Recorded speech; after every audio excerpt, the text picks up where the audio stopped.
Hola, c'est Corentin. Récemment, Apple a dévoilé ses nouvelles fonctionnalités de tracking sur Final Cut et Apple Motion. Elles sont plutôt bien réussies et bien intégrées au logiciel, bien qu'ils n'ont pas poussé la chose encore plus loin en proposant différents modes, différents effets de tracking. On ne peut toujours pas directement centrer un tracking. Il va falloir directement passer par un plugin payant ou bien alors le faire sur Apple Motion. Et justement, c'est ce qu'on va voir aujourd'hui. Pour ceux qui ne le savent toujours pas, Motion c'est un peu l'équivalent d'After Effects mais en version Apple et qui est vraiment différent d'After Effects, qui fonctionne différemment, bien que cela reste un logiciel d'animation graphique. C'est un logiciel payant à vie, c'est-à-dire que vous le payez qu'une fois, c'est pas un abonnement, 50 €, mais quand on voit ce qu'on peut faire avec, cela peut vite devenir profitable, rentable, comparé à devoir investir dans un plugin qui coûtera finalement le même prix et avec lequel on pourra faire que l'effet du plugin.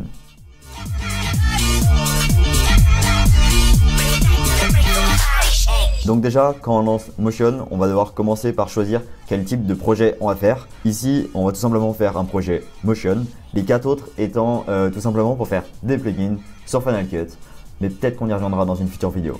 Donc par défaut, il me propose une diffusion en 1080. Bon, ici pour le projet, je vais utiliser un personnalisé, comme ça je vais pouvoir choisir exactement ce que je veux. Je vais partir sur 3840 par 1920. Donc bien sûr, à vous de choisir la résolution que vous souhaitez, le nombre d'images, etc. Ici, ça va dépendre que de ma situation. Donc je vais rester sur des pixels carrés. Si jamais ce n'est pas le cas, vous pensez à les passer en carré parce qu'en général, tout le monde utilise des pixels en carré, en tout cas dans le grand public. En fréquence d'image, je vais passer à 25 et pour le reste, je vais rien toucher. Voilà. Et puis, il ne reste plus qu'à appuyer sur ouvrir. Ok, première fois pour moi que je vous retrouve sur Motion, une grande première. De mon côté, j'essaye d'apprendre un peu plus le logiciel, mais comme je le disais dans ma dernière vidéo, j'ai un peu encore du mal à faire des effets, des trucs assez approfondis. Donc pour l'instant, je vais me concentrer sur des petits effets bien sympas, comme celui qu'on va voir maintenant. Pour la faire simple, donc ici notre visualiseur, ici l'équivalent de notre timeline, avec ici en bas les animations, des mouvements, des éléments qu'on a dans notre timeline. En haut à gauche, on a et d'une part la bibliothèque avec tous les éléments qu'on peut utiliser sur Apple Motion. Et si on clique sur l'inspecteur, c'est l'équivalent un peu des propriétés qu'on a en haut à droite sur Final Cut avec voilà, tous les réglages, les paramètres qu'on va pouvoir sélectionner. Bon là évidemment je simplifie énormément, hein. Je pourrais approfondir bien plus à quoi correspondent toutes ces catégories. Et ici ça va être tous les médias qui vont être dans notre projet avec un système de couches comme on pourrait retrouver sur par exemple Photoshop, Illustrator ou les choses comme ça. Plus l'élément est au-dessus, plus il apparaît par-dessus et inversement, plus il est en dessous et plus il apparaît en dessous. Ok, je ne vais pas commencer par vous parler 10 minutes de Motion, de toute façon il y aura peut-être d'autres vidéos un peu plus complètes. Pour l'instant, on va aller chercher notre vidéo où on va vouloir stabiliser du coup et traquer juste le centre. Donc on va faire importer un peu de la même manière que sur Final Cut.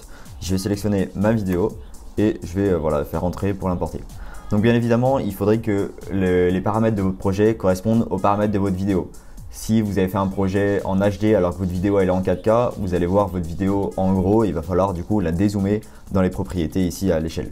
Ok, ça va être simple et rapide en fait de centrer un tracking avec Motion. Première chose à faire, on va donc sélectionner notre vidéo et on va y ajouter un comportement. Donc je vais dans comportement et on va aller dans suivi d'animation et analyser l'animation. Donc là, un peu comme sur Final Cut, on retrouve ce carré qui nous permet donc de traquer un élément. Donc moi ici, alors pour ceux qui auront la ref, je vais traquer ici les AirPods. C'est un peu parce que à la base ça a été une vidéo de Beats qui ont fait ça avec leurs écouteurs qui est devenu un peu viral. Donc voilà, c'est pour garder un peu la même ref. Du coup voilà, je vais sélectionner mes AirPods. Si vous voulez être un peu plus précis, on peut de la même manière zoomer. Petit raccourci clavier, ça va être H pour se déplacer dans le projet, voilà. Ok, je vais reprendre la souris. Je vais juste un peu plus recadrer l'AirPod pour que ce soit vraiment bien au centre. Ok, je vais réadapter l'affichage. Et puis, je vais sélectionner analyser. Voilà, donc voilà, c'est plutôt rapide. Il analyse. Et voilà. Ah, d'ailleurs, je me rends compte que du coup, il y a un autre paramètre que j'ai oublié de toucher tout à l'heure, c'est la durée. Ici, j'étais sur une durée de 10 secondes, alors que ma vidéo, elle en faisait que 4. Pour cela, on peut le remodifier. Je vais sélectionner projet. Ici dans la section un peu des calques et dans propriétés, voilà ici timecode, je vais pas mettre 10 mais je vais mettre 4 secondes. Ok, du coup voilà, la timeline elle fait 4 secondes et ma vidéo 4 secondes, on est parfait. Donc là il a analysé mon mouvement et on le retrouve ici dans la feuille des calques. D'ailleurs si j'agrandis un peu la fenêtre on voit analyser l'animation. Deuxième chose à faire maintenant, on va dupliquer cette vidéo. Bon, il y a plusieurs manières de le faire, mais on va dire le plus simple, raccourci clavier, commande D, voilà, il duplique la vidéo. Maintenant on a deux vidéos, l'une sur l'autre. Sur celle du dessus, on va supprimer l'analyse de l'animation, parce que c'est bon, on l'a déjà en dessous. Donc voilà, je supprime. Et on va y ajouter un autre comportement cette fois-ci. Donc comportement, suivi de l'animation, et on va mettre suivre le mouvement. Ok. Maintenant dans le comportement, dans la source, on va venir y glisser l'analyse de l'animation qu'on a fait juste avant. Donc je la prends et je la glisse ici dans le petit carré, on a la petite flèche qui devient un peu arrondie, c'est ça. Hop, voilà. À partir de là, on a fait la moitié du travail. Donc là maintenant, si je regarde un peu à quoi ça ressemble, on sent qu'il y a eu un tracking quelque part, parce que la vidéo elle bouge. Il s'est passé quelque chose, mais c'est pas encore très clair. On va peaufiner ça. On va y désactiver maintenant la vidéo du dessous, parce qu'en fait, on s'en fout, c'est la vidéo du coup d'arrière-plan qui nous apporte peu. Et concernant la vidéo du dessus, donc cette vidéo là qu'on voit, d'ailleurs on peut voir ici le tracé du tracking. Donc dans cette vidéo, on va venir y ajouter un autre paramètre, on va aller dans les propriétés et au niveau de la position d'abord, on va avoir ici la petite flèche à droite qu'on va cliquer et on va venir ajouter un comportement de paramètre sur lequel on va sélectionner annuler. Ok, donc là on a annulé la position, mais on va venir faire la même chose sur la rotation pour que cet effet agisse également sur la rotation. Du coup, la petite flèche à droite, ajouter un comportement de paramètre et annuler. Et de la même manière, la rotation va cette fois-ci être compensée. Et voilà, là on aura vraiment l'AirPod qui ne bouge plus du tout. Et comme on le voit, hein, la vidéo par contre maintenant elle sort complètement du cadre, c'est pas centré vraiment au centre de l'écran. Donc il va falloir faire la dernière étape qui consiste donc voilà à replacer la vidéo pour qu'elle soit toujours dans le cadre et que l'AirPod soit au centre si on veut que l'effet se soit centré un tracking. Du coup je vais me mettre dans une position assez extrême, là où la vidéo elle ressort beaucoup du plan, on va dire à peu près là, au pire on reviendra après dessus. Je vais faire en sorte qu'on voie où est le centre sur l'écran. Alors on n'a pas exactement les mêmes guides on va dire que sur Final Cut, on a par exemple une grille mais on ne voit pas très bien le centre, on peut mettre les règles où on aura le 0. Mais voilà, on n'a pas vraiment le point au centre. Du coup, ce que je vais faire, c'est que je vais ajouter des repères en allant sur la règle, en cliquant, en glissant, pour voilà, faire apparaître une ligne jaune. Et je vais la mettre à 0. Et je vais faire la même chose pour la ligne verticale. Donc pareil, je glisse une nouvelle ligne.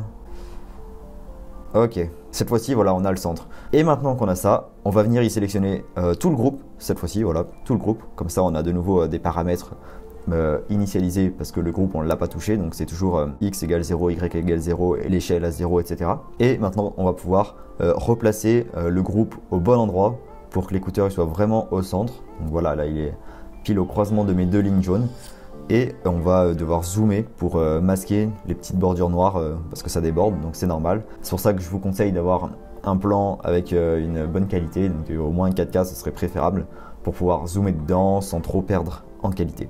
Voilà, je le replace encore un peu. Cette fois-ci, ça m'a l'air pas mal. Je vais remasquer d'ailleurs les grilles parce que c'est pas très visible. Maintenant, on a quelque chose qui s'apparente à un tracking qui est centré. C'est exactement ce qu'on cherche à faire. Alors, il y a encore des petits défauts. Là, voilà, là, la vidéo, elle sort encore pas mal du cadre. Je vais encore zoomer un peu. Ok. Je vais le replacer. Ah, il y a encore un petit bout. Bon, voilà. Après, à vous de peaufiner pour que ce soit vraiment le centrage idéal. Et là maintenant si je fais play, ok, ça le fait. Et maintenant il ne reste plus qu'à exporter le projet. Donc pour ce faire, un peu comme sur Final Cut, on va cliquer sur partager. Ici je vais l'exporter le film par défaut. Et alors 2-3 petits trucs à savoir, c'est que pour les réglages, moi ce que je vous conseille c'est de l'exporter avec un gros codec. Donc voilà, ici j'allais utiliser le codec Apple ProRes 4444 parce que tout simplement si vous utilisez un autre codec comme l'H264 qui est le plus connu, cela va un peu compresser la vidéo et donc si vous l'utilisez après dans un autre montage, ça va être un peu du compressé, surcompressé, voilà, c'est pas terrible. Ce que je vous conseille donc voilà, c'est d'utiliser un gros codec. Donc moi ici l'Apple ProRes 4444. Ça nous fait après un gros fichier, hein. Ici on est à 740 MO donc c'est assez beaucoup pour 4 secondes en tout cas. Mais voilà, si vous avez à le faire une ou deux fois pour un projet, vous pouvez vous permettre d'avoir des gros fichiers pour faire juste cet effet. Et ensuite, la deuxième chose auquel il faut faire attention, c'est dans les options de rendu, on va venir y désélectionner la fusion d'image. Bon, si elle est déjà désélectionnée de votre côté, laissez-la désélectionner. Ça va éviter de faire un effet un peu bizarre où les images se superposent. Donc voilà, n'ayez pas de fusion d'image sélectionnée. Après, pour le flou d'animation, à vous de voir selon vos préférences, vos envies. Et puis ensuite, on peut faire suivant, choisir le lieu de l'export. Bon, là, je vais le mettre à la racine. Et voilà, maintenant on a notre vidéo avec un tracking centré. Donc moi ici par rapport au AirPod. Donc voilà, rien de plus compliqué. Finalement c'était assez rapide, hein. Si on a bien compris toutes les étapes, en 1-2 minutes c'est fait. Vous pouvez ensuite utiliser ce rendu comme un rush traditionnel hein, sur Final Cut ou je ne sais quoi. Et puis voilà, si vous avez trouvé la vidéo utile, abonnez-vous, c'est la meilleure façon de me soutenir. Ça m'encourage à vous montrer d'autres choses sur Final Cut ou Motion ou autre, je ne sais pas. Et quant à nous, on se dit à la prochaine vidéo. C'était Corentin.